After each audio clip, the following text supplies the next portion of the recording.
What's up, everybody? It's Justin. Welcome to Live Ask Me Anything, number 63. I need more fingers for that. Number 63. This is crazy. This one was super last minute. I'm freaking out a little bit because there's a lot I want to fit into this, and I've been working on it nonstop because it popped in my head, and I literally have been prepping this one for like the last maybe 90 minutes, just trying to cram a whole bunch of stuff into my brain and a whole bunch of stuff that's going to be crammed into your brain because I feel like this is really important and we need to talk about it, okay? First things first, Facebook check. As you can see, we're on the whiteboard again this week, which means I need to make sure that all my fancy tech is working correctly. So I'm going to click the videos button. I'm going to make sure we're live. Yes, we're live, okay? This looks pretty good. Could be a little bit closer, I guess. Yeah, maybe. Maybe we'll do that. Hold on, let's do this. It's going to get a little bit shaky, guys, because I haven't done this in a while. It's been a couple weeks since we've gone live here. Let's see if that looks a little bit better. I'm gonna see what happens. Let's see. It's gonna be a little closer. All right, maybe. Checking. Wow, it's significantly delayed on my screen. I didn't realize that. It's like way behind, which is cool, no problem. I'm gonna move this microphone. We're live. What's up? Let's say hi to some people while this adjusts. We got Stephanie, we got Shannon, we got Jackie, we got Jessica, Laura, Cindy, Lovely, Judy, all you beautiful people. This is great. I wish I could see all of you. All right. This is gonna work. This is gonna work for this week. It looks all right, guys, right? Does it look okay? I don't know why I feel like it looks different than other AMAs. There's a lot of wall space here. But anyway, let's move on. So this one popped in my head for a number of reasons because there's a lot of crazy stuff going on with science right now. Science, science, science, science. And I know that this is gonna be backing myself into a corner a little bit because I talk about science a lot. But the fact of the matter is most nutrition science is terrible. Really bad, okay? So bad that Dr. Peter Attia once said it in one of his podcasts where he was like, we know without beyond a shadow of a doubt that nutrition science is basically bottom of the barrel in terms of good science. And we're gonna get into the reasons why that is. I talked about this in another episode of AMA called Bad Science. Definitely worth checking out for different reasons. That's gonna be very different than this one. This one has a lot of my personal opinions put into it, okay? So this is something that I say to you guys when you're in Clovis. I really like critical thinkers, okay? I like critical thinkers. I am not a follower. I can't even have a boss, all right? I am a serial entrepreneur and performing musician because I would be a terrible employee. I can't even have a boss. I have to think for myself all the time. Now, innovators think for themselves. Other people follow. It's the same reason why I get so mad when people ask me for meal plans. I'm like, no. You need to think for yourself, right? You need to learn these skills. So this is what I've done here. And as I was thinking about it, I was talking to my voice memo. I had a day jam-packed schedule, and I'm driving home like, I need to talk about this on AMA. And I'm talking into my voice memo, just like all these thoughts that I have based on these observations that I've been making. So fair warning, there is going to be a lot of opinion in this, and maybe more people will attack me on social media. That'll be fun. Hey, guess what, people? I don't care about your credentials. Really don't. Really don't, okay? So let's jump in. First things first, for those of you that don't know me, my name is Justin Nault, and I am the CEO and founder of Clovis. I invented the line of protein powders in this kitchen, where I have bone broth cooking right now, by the way. The Perfect Paleo Powder is a line of paleo-friendly and keto-friendly protein powders / superfoods. And I'm a certified nutritional therapist, certified specialist in sports nutrition, certified specialist in fitness nutrition, and I help people get healthy. What I do. One of those online guys. Awesome, right? Okay, so let's see, that's a big comment there. Seems like an exciting time to be into nutrition science. It's starting to gain legitimacy and momentum, and I'm excited to see how the next few years shakes out. Yes, I said this once in an early AMA, and I don't think people fully understood what I meant. This was maybe AMA like 4 or 5, where I was like, listen, I'm still the crazy guy. I didn't have 600 plus clients with success stories yet. I was just starting out. I was 4 or 5 weeks into this thing back last February or whatever, March. And I just explained, hey, I just want you to know that everything I'm telling you right now is going to be mainstream eventually, but it's not mainstream right now. The odd thing about that is the personal trainers, the meatheads, the bodybuilders of the world is the one that keep coming after me. Bodybuilders have been some of the most notorious innovators in the health and wellness space. They never waited for nutritional studies. They just tried things that work. So I actually have a huge amount of respect for that world and everything. But now we have this thing where these guys are just cemented and they just won't think outside the box when like all bodybuilders have done throughout time is think outside the box, and now they're frozen, which is really, really weird. It doesn't make much sense. I just think that those guys don't know the history of bodybuilding. But anyway, we're getting off track here. So we're going to talk about nutrition science, and I think that as Jackie says, a lot of this stuff is going to come out over the next couple of years. Absolutely, 100% without a doubt. So, Shannon, it might be your connection. Yeah, I'm clear on my side. I was getting nervous when people tell me technical stuff, but it looks fine on mine. So, anyway, yes, so a lot of this stuff is going to come out over the coming years, but the issue is, as you'll see in here, it's very, very hard to fundraise for these things, costs a lot of money, and most of the clinical studies in the world are funded by pharmaceutical companies. So that's a real problem. I'm not going to get too conspiracy theory in this one. Let's just dive in. Let's see what happens, okay? You guys ready to go? Let's see. So, why did this episode happen?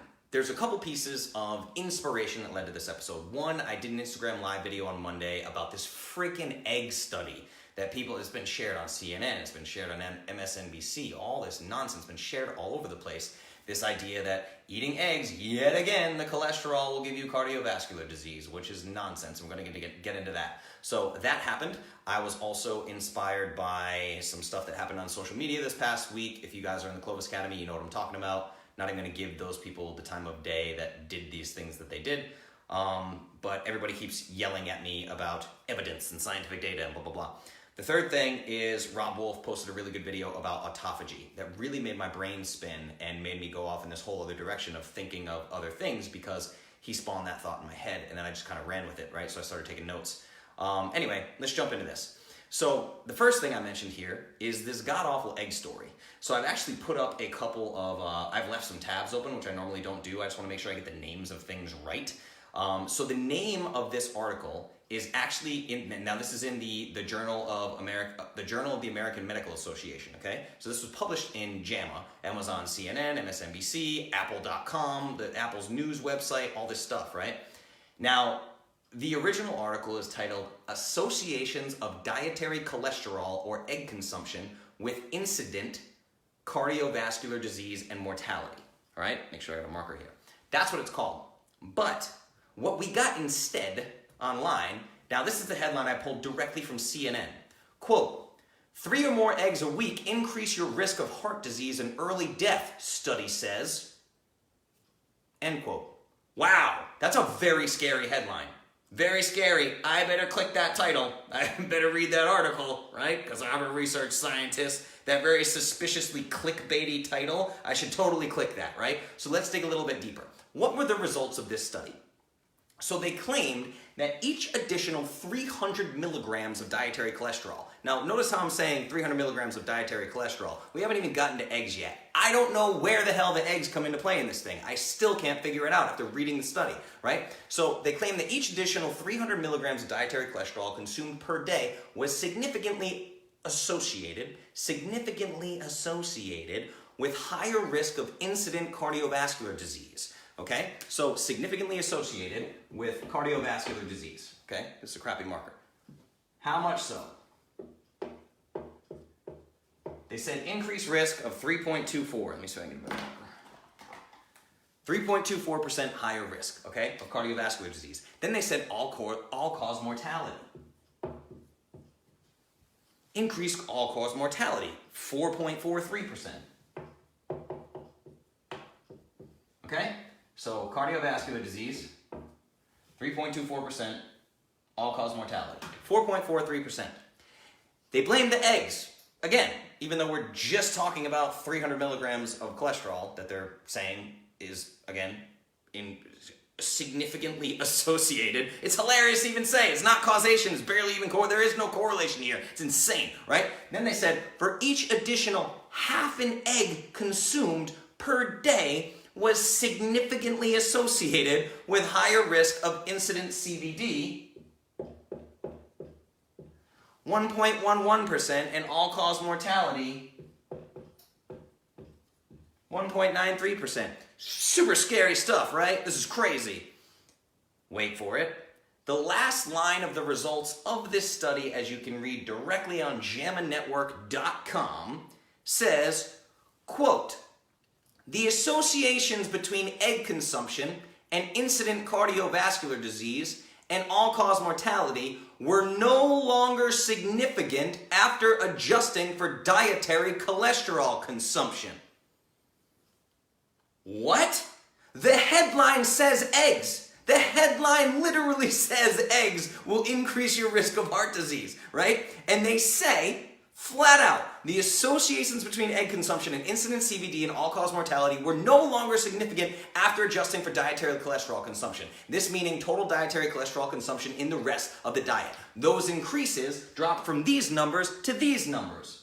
Minus 0.46% for cardiovascular disease and 0.71% for all-cause mortality. Not true. Not true. Not true, not true. These are the actual numbers that we work with, which show no longer significant. Literally, the associations between I'm reading it, right? The associations between egg consumption and incident cardiovascular disease and all-cause mortality were no longer significant. Okay? Wait, what? How the hell did this article even make headlines? How? And how did it get shared by so many people? It's absolutely mind-numbing to me. It's as if nobody read this whatsoever, and we do know that living in 2019, the attention span is extremely short. For instance, if you own a website like I do, if your website takes more than 3 seconds to load, some 90% of users will exit the website before it loads. Less than 3 seconds. That's the attention span you have. So people clickbait this title, and then they share it. And a lot of vegans shared this, of course, for obvious reasons, without actually reading the data, okay? So, we know the data showed no significant increase in risk from consuming eggs, none whatsoever, but they ran with the headline anyway. So, let's give them the benefit of the doubt. Surely there was some solid evidence and a reason why they would print this, right? Let me tell you how the study was performed. I'm going to read it directly from the article. Again, individual participant data was pooled from 6 prospective U.S. cohorts using data collected between March 25th, 1985 and August 31st, 2016. Self-reported diet data was harmonized using a standardized protocol. Self-reported diet data. This means food questionnaires. All of the data from this study was gathered by them asking people what they eat. Hardly controlled science. Now, I'm trying to find the details on this, but what I had heard about this study was that they asked people what they ate over the course of the month from memory, right? Crazy. Oh, and by the way, they controlled for exactly 0 variables, particularly other variables very well known to impact risk of cardiovascular disease and all-cause mortality. Let me give you a few. Smoking, exercise, alcohol consumption, sleep quality, metabolic health, prior risk of cardiovascular disease, hydrogenated oil intake, sugar intake, soda intake, cholesterol blood panels, occupation, stress levels, and on and on and on. None of these controlled for. It's one of the most laughable studies I've ever seen. You control for none of that, and then somehow decide that eggs, this whole thing hangs on eggs. We just simply decided eggs, right? So, of all the variables listed, they saw adjusted risk stay virtually the same and somehow concluded that the number of eggs eaten per day is significantly associated with higher risk of cardiovascular disease and all-cause mortality. How? Somebody tell me how. How did they jump that Grand Canyon-sized gap from data to conclusion? How? By this law, there's no causation, first and foremost. As I've taught you guys in the Bad Science episode, you cannot prove causation without a double-blind, placebo-controlled study, without randomized clinical trials. You cannot prove causation. It's impossible, right? And this very weak correlation, if any, because there's no statistical significance here, right? So as they said, nothing significant. By this logic, you literally could have chosen any other metric that the subjects who had heart episodes experienced. Maybe they were all divorced. Maybe they were all bitten by dogs when they were children. Maybe they were all Scorpios. Maybe they all had brown hair. Why was there no headline that said being a brunette significantly increases your risk of cardiovascular disease and all-cause mortality? That would have been just as accurate of a headline as 3 eggs per week increases your risk of cardiovascular disease. It's absolutely insane. And the reason for this is there are no guidelines for nutritional trials. None. The same way there are for inventions like devices or drugs and pharmaceutical companies, there's guidelines for trials. Doesn't exist in the nutrition space, okay? So there's a quote from a woman named Kelly Pritchett, who's a nutrition and exercise scientist at Central Washington University. She says, quote, "Nutrition research is a difficult task given all the extraneous variables that need to be controlled. Therefore, it's important to take into account or control for as many of these variables as possible, i.e., anything that affects our diet, sleep, living situation, time of year, activity levels, medical history." Think about this, guys. There's so much to control, it's nearly impossible. How would you do that? It would have to be like the movie Biodome with Pauly Shore. That's the only way you do it. You either need to perfectly replicate the environment and put them in a dome and control everything, or you have to do what's called a metabolic ward study, okay? That's the only way you can do any kind of gold standard clinical studies with nutrition. So what happens in these studies is the diet studies are conducted in a sterile lab where everything from caloric intake to exercise to sleep of each participant is under complete control of the scientist conducting the experiment. But obviously, that's not very simple. It's damn near impossible, right? Because even when we get these, they're highly disappointing. Why? Because they cost tens of millions of dollars to do. It's absolutely insane. Nusi tried to do a bunch of these, right?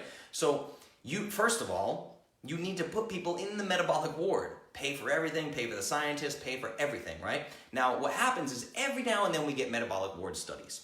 And then they're cited over and over and over and over. But because they're so expensive, we'll talk about the length of that. So people will say things like, well, they put subjects in a metabolic ward for 2 whole weeks, 14 whole days. Half the patients ate a caloric surplus that was high carb, and half the subjects ate a caloric surplus that was high fat, and both gained the same amount of body fat. See, calories in, calories out. Calories are all that matters, right? 14 days in, and I know nothing about the metabolic health of any of those subjects. This is crazy, okay? Now, what if we perform that same study for 6 months?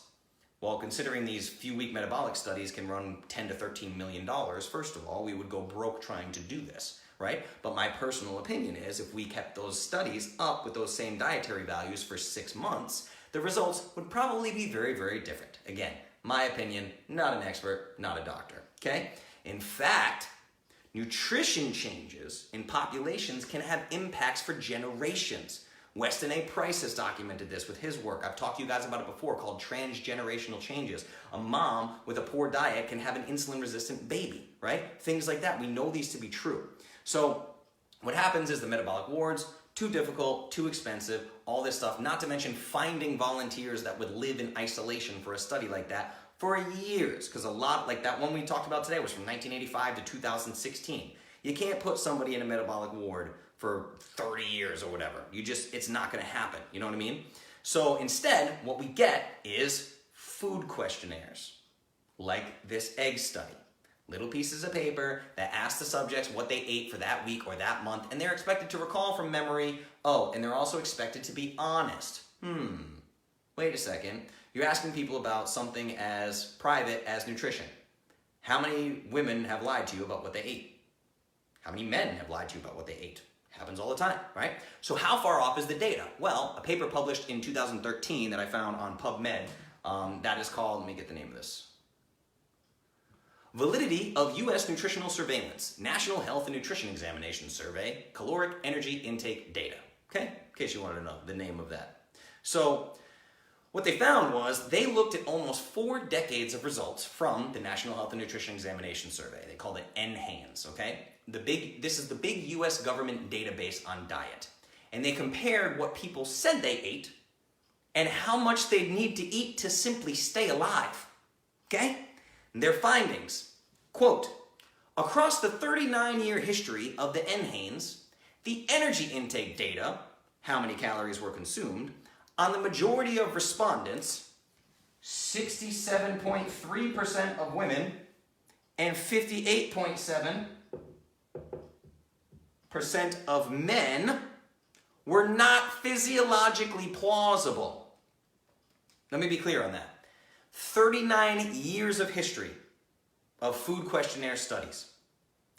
The responses from 67% of women and 58% of men were physiologically not plausible. That is, if people ate what they said they ate, they would have died. Whoa, Okay?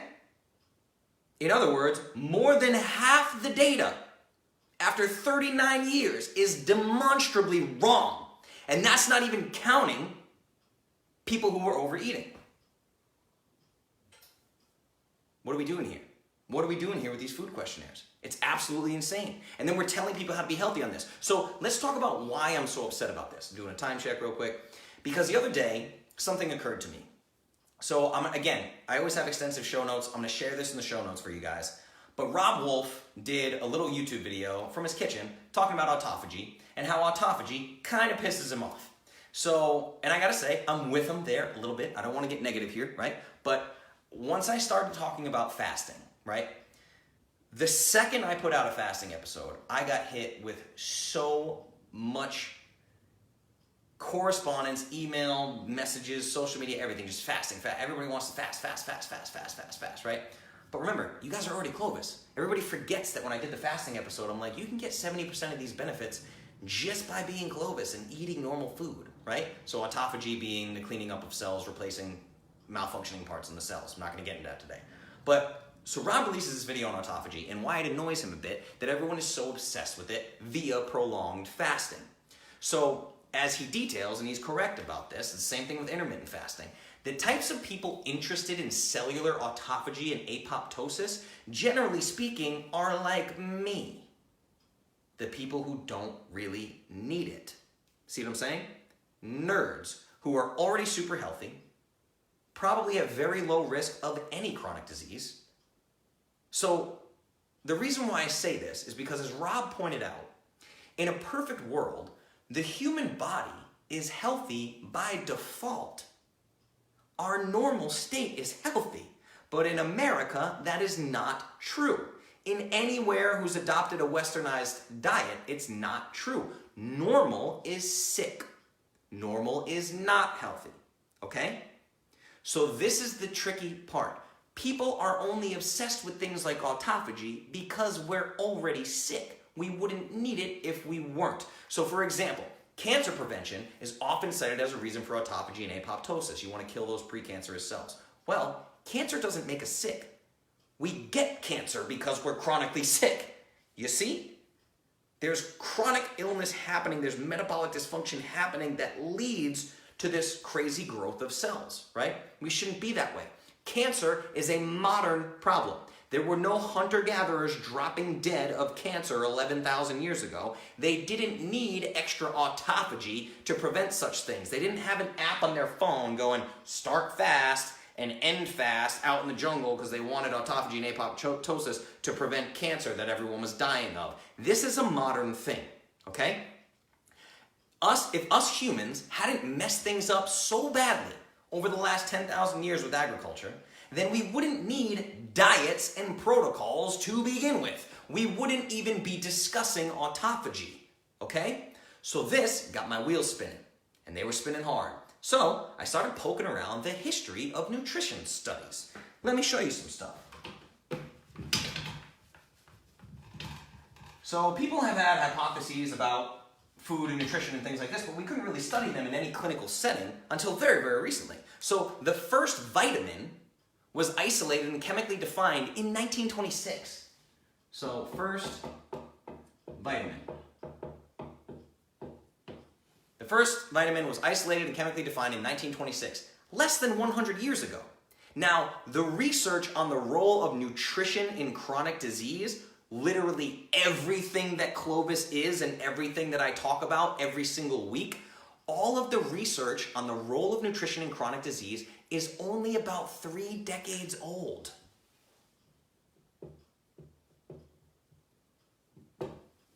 Most of it is younger than I am. What? Let's think about that for a second, okay? So this significantly ramped up, this research science on the role of nutrition in chronic disease significantly ramped up after the year 2000. Now, after the year 2000, okay? So let's say that, like after the year 2000, all right? Just some numbers. I know I'm just talking and putting random numbers up here, but it's helping me think. So after the year 2000, these nutritional studies significantly ramped up. Well, let's think about it. The government's low-fat guidelines were in place as early as the 1970s. okay? By 1992,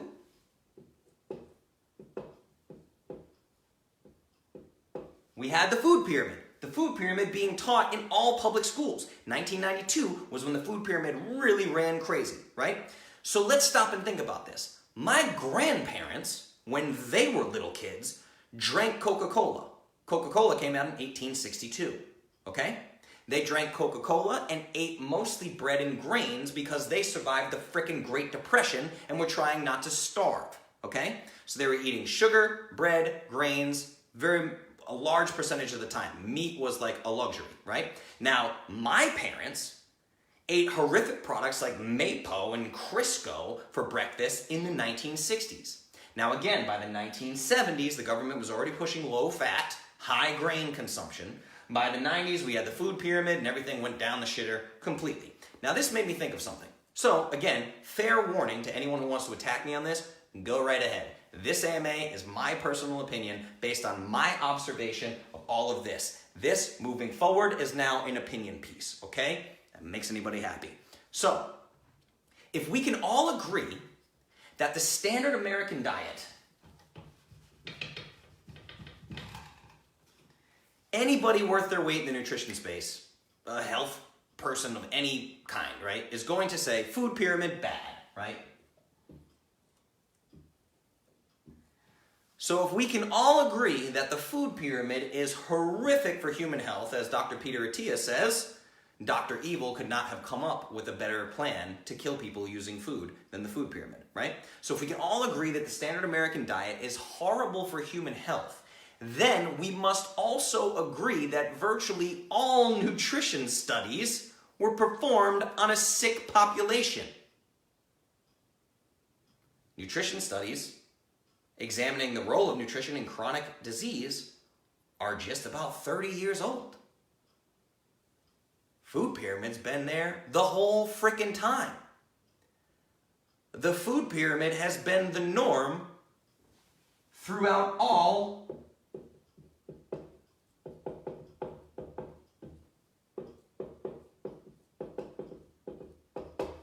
Are you guys seeing the puzzle pieces that I'm putting together here? Like, the food pyramid has literally been preached to us for just about as long as we've been doing high-tech, modern nutrition studies, okay? So when we think about it, with dietary advice of over 60% of calories coming from carbohydrates, we're dealing with an entire population of people who are metabolically inflexible. So if we all agree that the standard American diet is horrible for human health, then we must also agree that virtually all nutrition studies were performed on a sick population. These studies were done on these people. Hello? What are we doing here? Okay? So this is where my brain started to break, because I'm a fan of science as well. And I'm going, holy shit, this is huge, right? This is huge. So I'm thinking about this. People who are metabolically inflexible. I've talked about metabolically flexible, meaning you can effortlessly switch between a fuel substrate. You can burn glucose, sugar when you need to for glycolytic activity, but you burn fat most of the time when you're in an aerobic state. You're burning fat virtually all of the time. This is called being fat adapted, being called metabolically flexible. Most people in America are metabolically inflexible. So we took all these nutrition studies studying a sick population, okay? We took sick people, studied them, and then presented the data as how to be healthy. Whoa, as how to be healthy. That's incredibly dumb. So how does the academic community respond to this? Well, they find guys like me, they find guys like Dave Asprey, they find guys like Josh Axe, they find guys like Gary Taubes, they find anybody who says, guys, this is really bad. Can we do you think maybe we could look at this from another angle? Like, hey guys, there's a lot of holes in this story. There's a lot of people who are sick and dying. And I don't know, hey guys, hey, wait up guys, hey, it looks kind of bad. Maybe, just maybe, we could look at it in a different way than you've been looking at it forever. Maybe try something different. And they're like, fucking quack, get out of here. Do you have a PhD? What are your credentials, Mr. Musician from Nashville? Get out of here. And I'm like, whoa, okay, cool, man. Never said I was an expert. Just kind of raised a question for a second. Maybe you should chill out. Right? Ridiculous. So let me break this down for you in modern terms, okay? So we have, I've said this over and over in AMAs, we have 100 million diabetic or pre-diabetic Americans. 88% of those don't even know that they're diabetic or pre-diabetic. Over 7, you know what, I need to write some of this down. You guys need to see these numbers as many times as possible, okay? 100 million, we'll just call it diabetes. Because they're diabetic or pre-diabetic. 100 million people.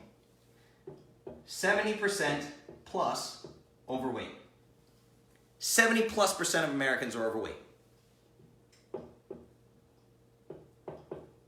30+% of Americans are obese.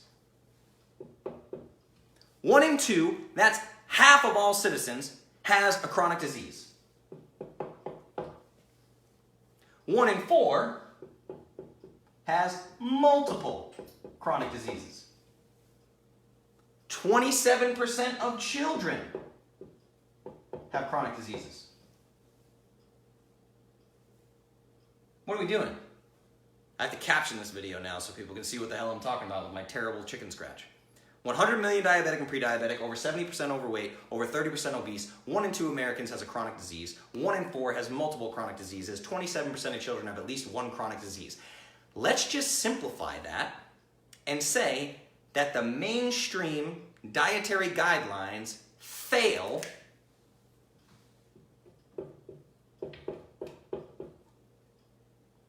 over 70% of the time. What? Actually, let's make that an equal sign. Let's make that accurate, right? 70 plus. So if we look at this,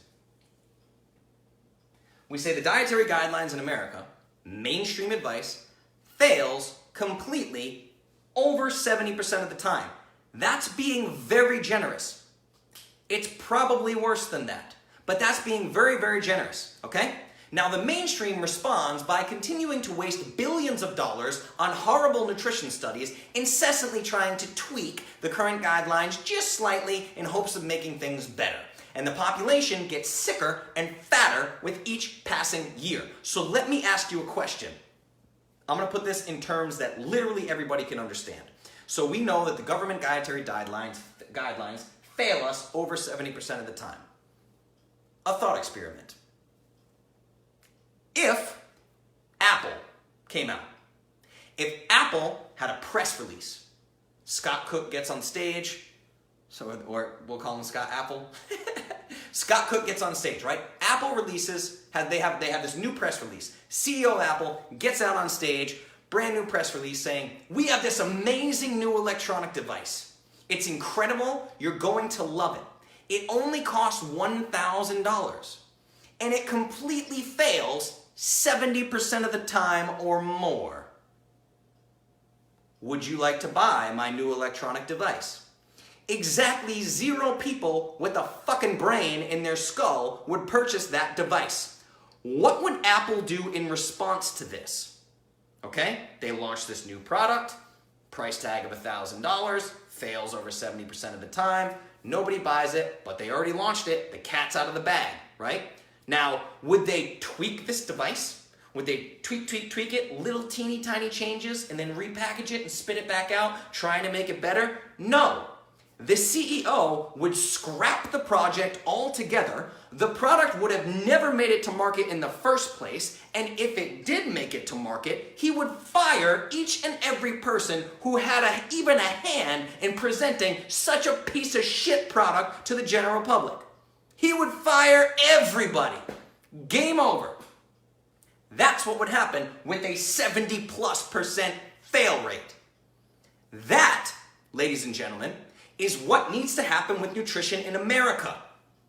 Again, I'm not saying I'm an expert. I'm not a doctor. I'm not saying I have all the answers. I'm saying we need to start over. Why do we continue to constantly build, tweak, finagle upon a foundation of horse shit? Why? Why do we continue to build upon a foundation of complete and utter nonsense? Why would we do that? Why have we not scrapped the project altogether? Now, I'm being a little facetious here because the answer is money. Duh, the answer is always money. We can't scrap it, it's too big. It's too big to fail, okay? But it's still, when you look at it on his face, makes zero sense whatsoever. Look at these numbers, look at the fail rate. And then you have people that are willing to get on podcasts and debate calories in versus calories out. Sugar may not be the enemy that you think it is, Mr. Man. Insulin plays other roles than just fat loss, Mr. Man. Why are you fighting for this? It doesn't make any sense, right? Now, let me time check, 8:40. Okay, I'm gonna give you a great example of this. So, let's talk about the fitness world for a second. Now, in the fitness world, the low carb versus high carb debate rages hotter than any other field of nutrition, wellness, whatever, right? Non-stop, because it's been high carb for decades. Decades after decades, it's been high carb, except, again, early bodybuilders, they would use ketogenic diets to cut down for competition. So they knew what keto was, they knew what fat adaptation was, they just didn't have the technical terminology for it, they just knew what their bodies looked like, they experimented, right? But high carb for athletes, particularly endurance athletes, which is crazy, has been the norm for decades and decades. That's literally what all athletes have done, okay? Virtually as long as we've had organized athletics, it's been that way. So for that reason, when low carb blew up, everyone's talking low carb this, low carb, oh my God, so many low carb people. When they started running nutrition studies on athletes, they've done these really small studies like how does keto affect CrossFitters or how does keto affect endurance performance and all these things. Now, what happens is the results are always the same because these people don't think big picture. Again, what happens is the athletes see a negative impact in performance. But why? Well, if you're a Clovis client, odds are you've experienced at least a little bit of a sugar detox in the process of becoming fat adapted. Most Americans, again, are metabolically broken. They can only burn one substrate for fuel. They can only burn glucose. That's it. They're just metabolically broken from constant carbohydrate consumption.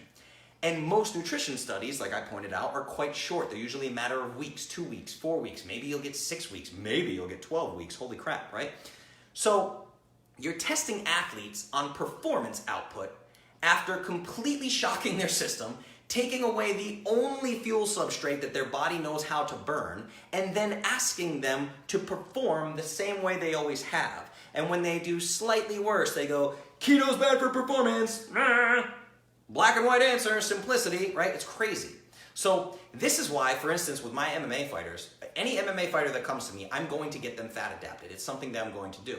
But if they come to me and say, I'm entering fight camp for the next 6 weeks and I need your help, I'm not going to make them fat adapted. I'm going to work within the confines of them being metabolically inflexible. It doesn't make sense for me to do something that could short-term decrease their performance when they're in something like a fight camp. I'm not going to do that because I kind of know what I'm doing a little bit, right? You know? So if a fighter comes to me and I want to make them fat adapted, I have to do that outside of a fight camp. I have to do that when performance is not critical, okay?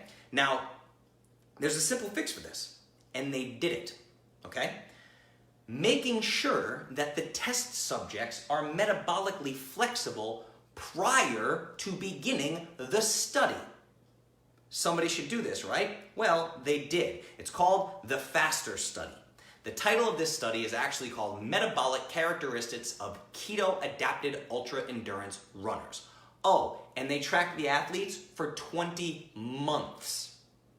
And the conclusion was, compared to highly trained ultra-endurance athletes consuming a high carbohydrate diet, long-term keto adaptation results in extraordinarily high rates of fat oxidation, whereas muscle glycogen utilization and repletion patterns during and after a 3-hour run are similar. Layman's terms, the keto athletes burned way more fat and burn the same amount of glycogen when necessary. That's the idea of metabolic flexibility. In a glycolytic demand, you will burn glucose. The rest of the time, you should be aerobic and burning fat. So you see, you can run the same test on 2 different individuals, one fat adapted, one not fat adapted, and get very different results. It's the fat adaptation piece that is never tested in low-carb studies with obese individuals or these metabolic ward studies or anything like that. So that's my problem with this whole fitness first mentality. Insulin is not your enemy, it's just calories, blah, blah, blah, blah, blah. There are tons and tons of incredibly intelligent, very well credentialed people out in the fitness industry who get insanely good results using old school calorie counting, high grain consumption, high sugar, high carbohydrate intake, and bodybuilding. Generally speaking, they're getting insanely good results in other healthy people. Now, arguably, the crazy competition bodybuilding stuff is not healthy. That's a whole different ballgame when you get to that level of body fat and all that. But see, a personal trainer or somebody with a master's in nutrition or a master's in exercise physiology or something like that, when they need to take a fit guy from 14% body fat to 10% body fat, there's a certain way to do that. The issue is they know how to do that very well, and then they come over here and they say, hey, obese client, look what I did to that guy. He has six-pack abs. Don't you want to do his plan? Here's his plan. You better do it accordingly, and if you don't get the results, it's your fault, because look, that guy did it. He did it. Haha. He has more discipline than you. He has more willpower than you do. He works harder than you do. Look, same exact plan. He has shredded six-pack. You have big fat rolls, right? Your fault, your fault, your fault. It's the same plan. Do you guys see how stupid this is? How astronomically short-sighted this is? And the fitness industry blames them for not getting results in the same plan. So what ends up happening is you get these bubbles, these vacuums online. All the jacked, shredded people stick together and point fingers at everyone else and say, you're doing it wrong, listen to me because I'm ripped, okay? There's another reason why I talk about why I'm not shirtless in my Clovis stuff. I don't need to be shirtless with abs and blah, blah, blah, blah, blah. Yes, can you find me shirtless deadlifting on my personal page, Justin Nault? Yes, of course you can, right? But my body and my results have nothing to do with the obese and overweight individuals who come to me. I'm not going to give them the same plan that I'm on. That's absolutely crazy. This is why I do customized individual nutrition. That's why I do this. I don't blame them. The problem to this is staring us in the face. Some humans are metabolically healthy. Some humans are not. That's it. It's that simple. These two groups will not experience the same results on the same protocols. It's not gonna happen. So there's nothing worse to me than when these fitness people come in and they say, you tell people to lower their insulin to lose body fat. You must be a quack because if insulin made you fat, then how are all these bodybuilders so shredded and jacked? Clearly insulin's good, right? Well, because a metabolically healthy individual with low body fat doesn't have to worry about insulin resistance, right? A metabolically healthy individual with low body fat doesn't have to worry about insulin resistance the same way an obese person with metabolic syndrome has to worry about insulin resistance. For the love of God, is it that hard to wrap your head around that not everybody is the same? Metabolically speaking, the levels of health are very, very different. They're all across the board, right? There's a reason, this is the reason, let me tell you right now, most of you are gonna look at the screen and be like, yeah, exactly, he's right. This is the reason why most overweight people hate going to the gym. We laugh about New Year's resolutions and all these things. There's a reason why overweight people hate going to the gym, because that shit doesn't work for them. At least not at first. It's miserable and it doesn't work because they're not metabolically healthy yet. Can we please, for the love of God, help these people get healthy before we send them into the gym and kick the fucking shit out of them and make them punish their bodies endlessly? And then tell them to go home and eat less food and we don't care if you're hungry? Eat less?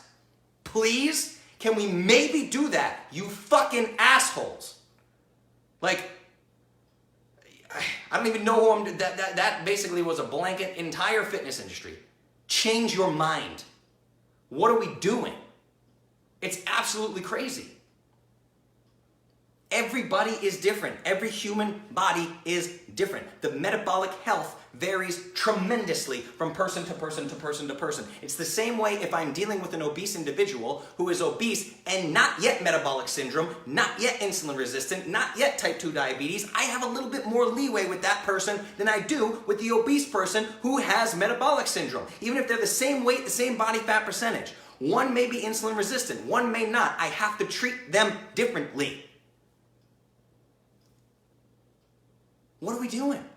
I don't treat a type 1 diabetic like a type 2 diabetic. Anyway, that's my presentation, everybody. I don't even know what to do with this. Like, I'm so... I don't even know. I literally just made myself speechless with that rant. I'm just tired of these people, man. We have to stop blaming sick people for being sick. That's it. Stop blaming sick people for being sick. The population has been following dietary government guidelines for decades. They've been trying to do what they're told. They've been trying to lower fat. They've been trying to increase carbohydrates. They've been trying to eat less sugar, and we pack it in every single packaged food, and we don't teach people how to read ingredients labels. And then when they get fat and they're dealing with something like metabolic syndrome and insulin resistance, and we give them the same plan that we gave the 16-year-old bodybuilder and expect the 40-year-old overweight woman to get results, we give them the same plan, the same P90X bullshit. And it doesn't work, and we blame them. This is demented, everybody. Demented, okay? And I hope this goes out as an episode online. I hope I get hate for it. Because there's nobody out there that gives me this hate online that would ever, ever, ever talk to me like that in person. It just wouldn't happen. So, somewhere along the line, we got to wake up. We need to understand what empathy is, and we need to start helping people.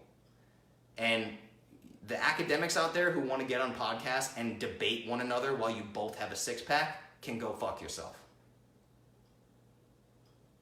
You're not helping anybody. There we go. AMA number 63. What would you guys like to talk about? I'm going to open it up for questions. That's it. 8:51. We got plenty of time for some questions, everybody. I'm getting heated. I'm taking my socks off on an AMA. I'm going to strip right here. I don't even care. Whew. I got hot, everybody. Anyway, what'd you think? AMA number 63. Let me know your thoughts. Come on. Let's hear them. What's up? Somebody give me some comments. I think I've silenced the people somehow. Sorry about that. There was a lot that needed to come out there, I guess.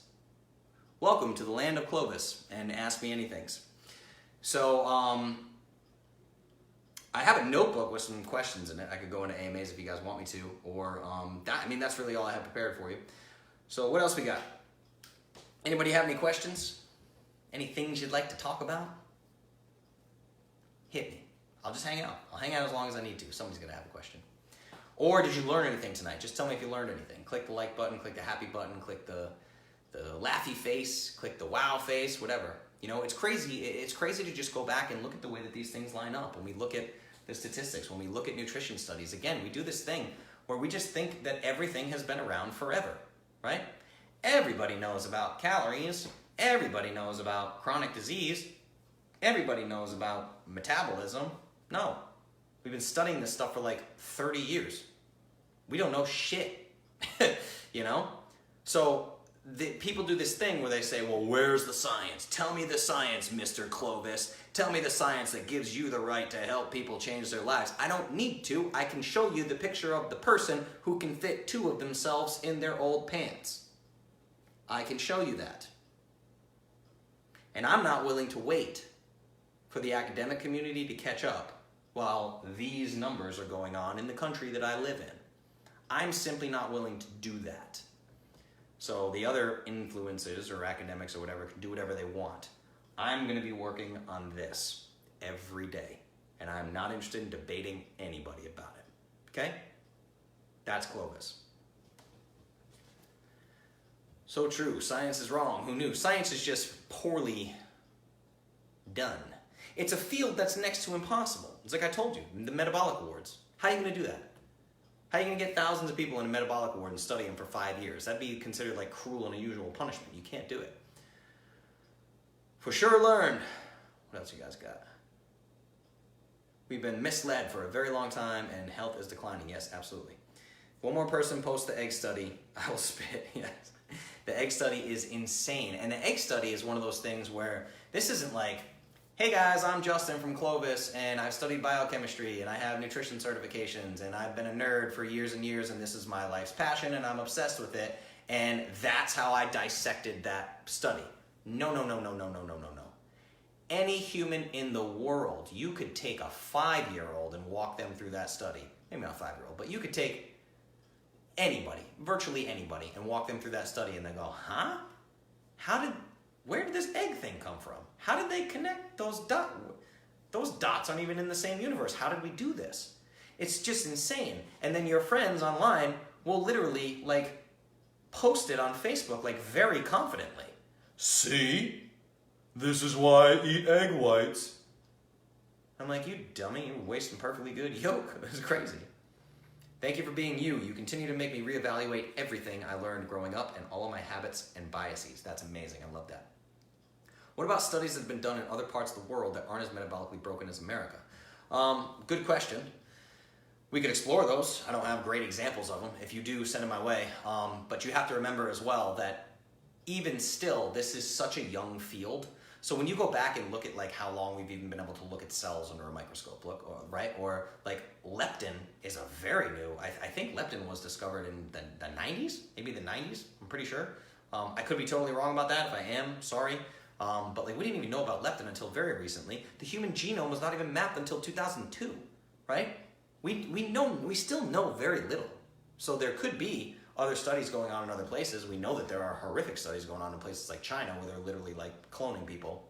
Look it up, like really scary stuff. So I'm sure there's all sorts of studies being done around the world. And the unfortunate thing is it's going to get worse as more countries become more westernized. So there may be studies from prior decades that we could look into. But it's only going to get worse as the Western diet pushes east. What else we got? I heard from a coworker today, a local doctor gave your advice to her to cut sugar and carbs, use healthy oils and butter, and read Grain Brain. I'm so happy for her. We had a great discussion today. That's amazing. About 6 weeks ago, my bench was around 175. Tonight, I am supposed to bench 165 for 25 reps. That's amazing, dude. Congratulations. Sue, I am so happy to be a Clovis member. I feel so much better and I am healthier than I have been in a long time. Hell yeah. Love it. Fantastic. You guys are awesome. I mean, crazy. I really surprised myself there at the end because I usually don't. I don't know. I don't like to actually put negativity out in the world. So I kind of feel, certain things you shouldn't say, but here we are. And this is the beauty of going live, of all of my content being live. So yeah, it's tricky. It's so frustrating. It's just so hard to get the dogma gone, just to get people to rethink things in a way that's just seems to be common sense. You know what I mean? This feels like common sense to me when you start spelling it out. But people just dig their heels in. They dig their heels in, and I don't know if it's because they spent $200,000 on medical school and they're mad and they don't want, or $200,000 on a master's degree in nutrition and they don't want to admit that what was in their textbooks probably wasn't as accurate as they think it is. I really don't know what the deal is, but it's pretty crazy. And all I know is that I have a staggering amount of results in a staggering amount of people through Clovis, and that's it, right? So you just let the results speak for themselves. I think going forward,